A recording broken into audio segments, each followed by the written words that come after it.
What's happening in the New Zealand housing market right now? Well, house prices peaked in November 2021, and since then they have fallen by about 18% through to May. What that means is that if you purchased $1 million property at the peak of the market, today it could be worth about $820,000. That's a really scary thought, but what you've got to remember is that while the average for the whole country is down 18%, your specific property or properties might have done better or worse. If we look at an area like Lower Hutt, house prices there have fallen by 30% compared to the peak of the market in October 2021. Most of the Wellington region has been really hard hit. For instance, Wellington City currently down 27% and Porirua City down about 26%.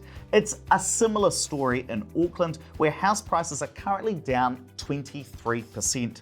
But those big house price falls, most of them are contained in the North Island. The South Island has fared better. Some places like the Kaikoura district are actually not down anything at all. House prices there are yet to drop. In Queenstown, we're down only 3.3%, and in our largest city, Christchurch, we're down just under 11%. So while the national average is down 18%, your specific properties might have done better or slightly worse than that average. Another really clear sign of the housing market downturn is the number of properties sold per year. If we look at the peak of the market, that was back in June 2021, over 100,000 properties sold in our country in a single year. That is well above the long-term 30-year average of about 82,000 properties selling per year. If we look at today, it's a very different story. Only 58,000 properties sold over the last 12 months. That means compared to the peak, there are 42% fewer properties selling per year than there was just 18 to 24 months ago. But that raises a really good question of who's buying all of these houses at the moment? If you look at the most recent CoreLogic data, there are some very positive signs. This red line here shows the proportion of properties that are being bought by first home buyers. This top black line, that's the number of movers. So people selling a property that they already own, generally their own home, and purchasing another one to live in. For the first time since the records began in 2005, first home buyers are making up the largest share of property purchases. You know, there's this narrative here in New Zealand that young people, we can't get into the housing market, that we can't get ahead. But this data shows that first home buyers, young New Zealanders, are getting out there and purchasing properties. This is one of the most encouraging signs I've seen in the New Zealand housing market in a really long time. We can see that movers, people buying and selling their own homes, they're making up a smaller proportion of the market, which suggests to me that they're holding on to those properties that they already own. They think it's a bad time to sell. Investors who are purchasing with a mortgage, with a large cash deposit, not borrowing anything from the bank, they're making up a larger and larger percentage of the market. These tend to be more sophisticated investors because they've got a lot of cash. So that says to me, the smart money thinks it's a great time to buy because prices are so low. Mortgaged investors, investors who buy with a lot of bank debt, they're making up a smaller proportion of the market, buying fewer houses. Reason for that? Interest costs are really high. So positive signs here, first home buyers back in full force, and the smart money investors purchasing with lots of cash, they're entering the market. So property prices have fallen substantially, but have they hit the bottom of the market, and could they be about to take a turn?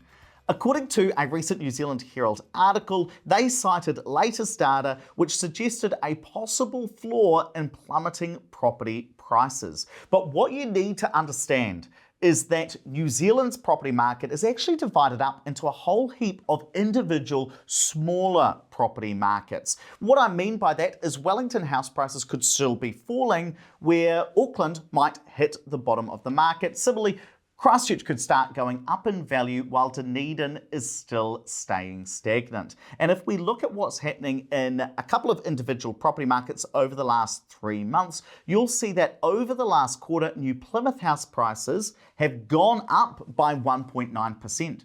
I'm of the view that Taranaki, specifically New Plymouth, they've already seen the bottom of the market there.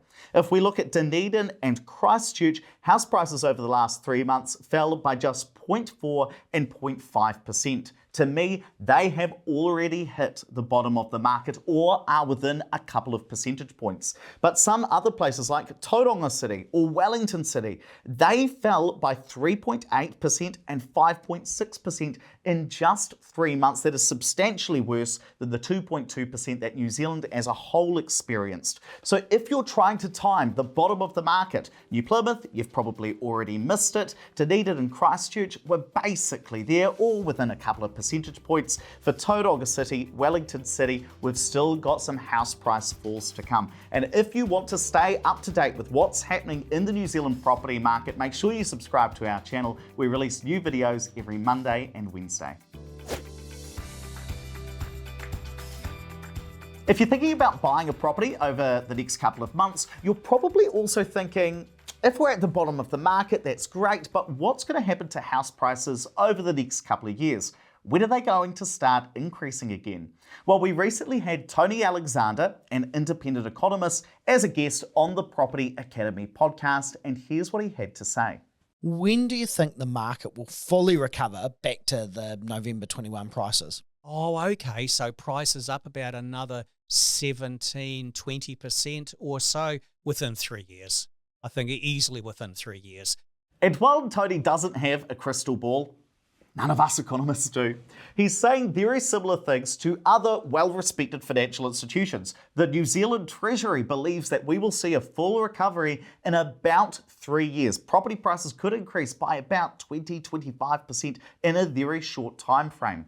Though there are a range of opinions, the Reserve Bank, ANZ, some other banks think it could take up to 5 years. But still the same, over the next 3 to 5 years, we could see house prices increase quite quickly in the New Zealand property market. So that is why some investors and first home buyers are deciding to purchase in today's market, getting a lower purchase price but accepting that higher interest rate. And if you want to start investing in property, check out our website opuspartners.co.nz. We help regular Kiwis grow their wealth through new build investment properties.